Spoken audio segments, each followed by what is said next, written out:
Hey everybody, Jeremy here. So today I have the McFarlane Toys DC Multiverse Superwoman from the Crime Syndicate, also part of the Starro Build-A-Figure wave. She's the second figure to come out in this line, right behind Ultraman, and then Owlman came after her.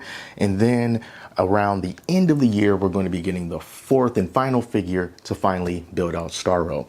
So you can find her in Target. This line is a Target exclusive right now, and you should also be able to find Owlman there as well. I'm not so sure about Ultraman anymore at this point.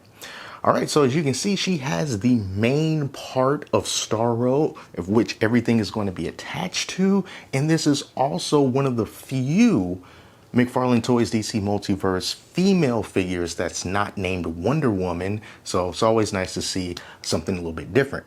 All right, so with all that out the way, let's open her up and take a closer look. So here's a look at Superwoman, aka Donna Troy, and like I said a few seconds ago, this is one of the very limited number of McFarlane DC Multiverse female figures that's not straight up Wonder Woman, and they did a good job with her. Accessories that she comes with includes the card, like we always get here, and then we also get this big piece for the Starro Build-A-Figure. This is what one part looks like. This is the other side, pretty long. And then we also get one of the little tiny Starros to go along with it. All right, so we're almost done putting that together. And then, of course, the black base. All right, so let's go over this Superwoman here. She looks great. It's a fantastic look for her. Very simple with the costume, but it works. And what also works with her is the articulation. She's so smooth. So let me give you a little example of that. You see, we got those butterfly joints right up there in the upper arm, and those just kind of flow nice and easy.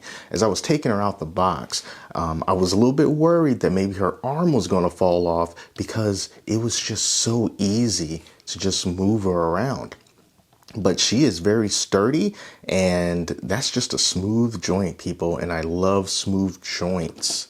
So that arm rotating all the way 360 degrees and butterflying in and out, and then you got those double jointed elbows right there, which I love. And I also love that the female figures get double jointed elbows, and there's no excuse for it.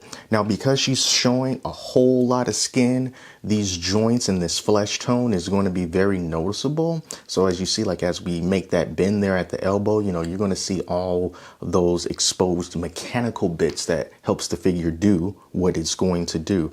I know that's something that can bother some people. It doesn't bother me, since we're talking about $20, $24 figures. So I don't mind that the mystique is being broken and we can see the actual joints, but that is something I think that you should be aware of. And I also know that sometimes the pins, as you can see right there, right above the elbow, is another thing that might bother some folks. So you're just going to have to deal with that with Superwoman here. You're going to see how the sausage is made. She does have a little bit of side eye going on. It's not very extreme side eye, but it is there. And, you know, as time goes on, hopefully we'll start to see less and less of the side eye. I know McFarlane was dedicated to toning that down a bit.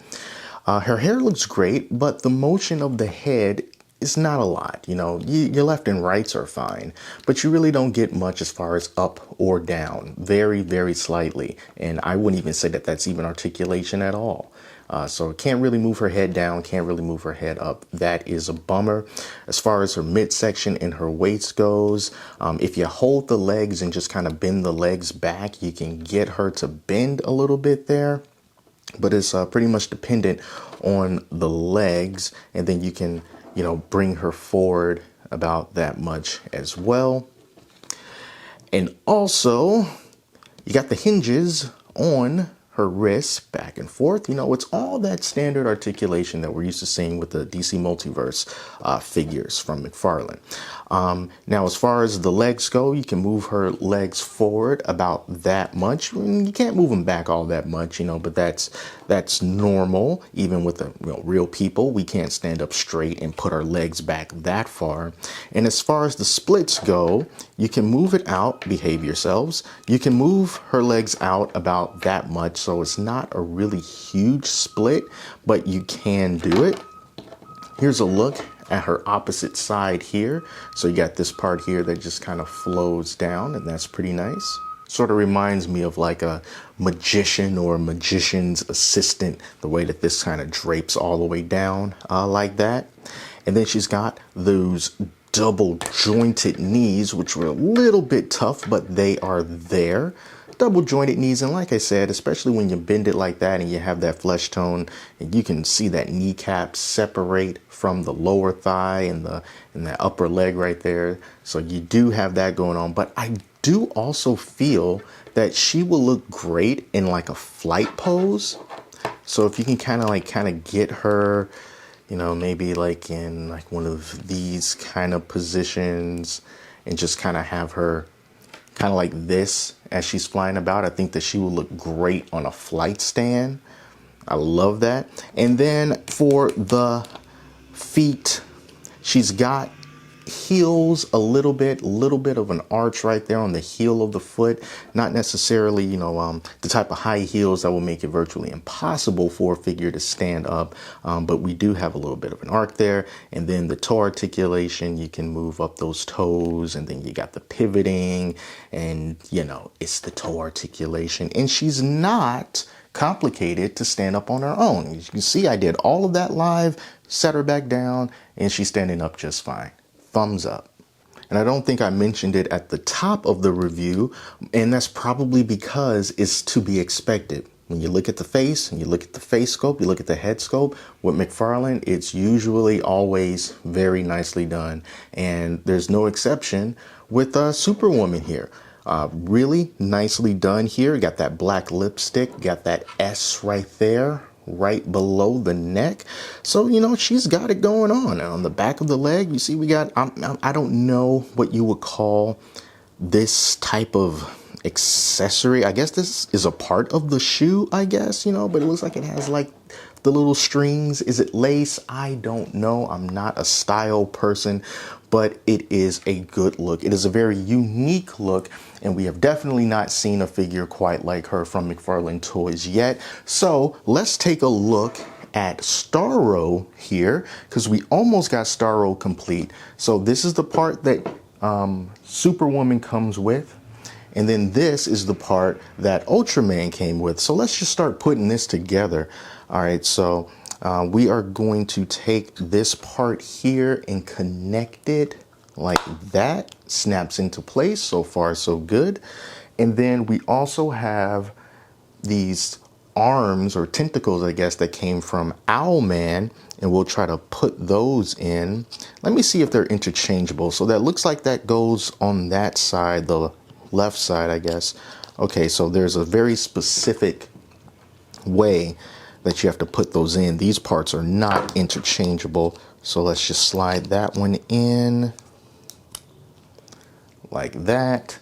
And then we'll take the other and slide that in like that. And this is what Starro is looking like so far. We still need to get that bottom piece right there. But if you have Superwoman and you have Owlman and you have Ultraman, you almost have this complete Starro, and you can start putting them together, and you don't have to have those pieces just kind of, you know, clogging up your storage space. You can start putting the guy together now, and then you'll have yourself 3 of these little Starros, and they are different. The eyes are placed differently. The expressions are a little bit different, so they are not the same thing all the time. That's great. So anyway, yeah, I totally do recommend this Superwoman figure. I think the articulation is very good. It's very smooth. It's a great look. She's a very unique look, and she's definitely a standout on the DC Multiverse shelf. So go and pick her up, $24.99 exclusively at Target. And yeah, you'll be able to get another piece for good old Starro here. So that's it, you guys. Thank you so much for watching. Until next time, I'm Jeremy. Talk to you later.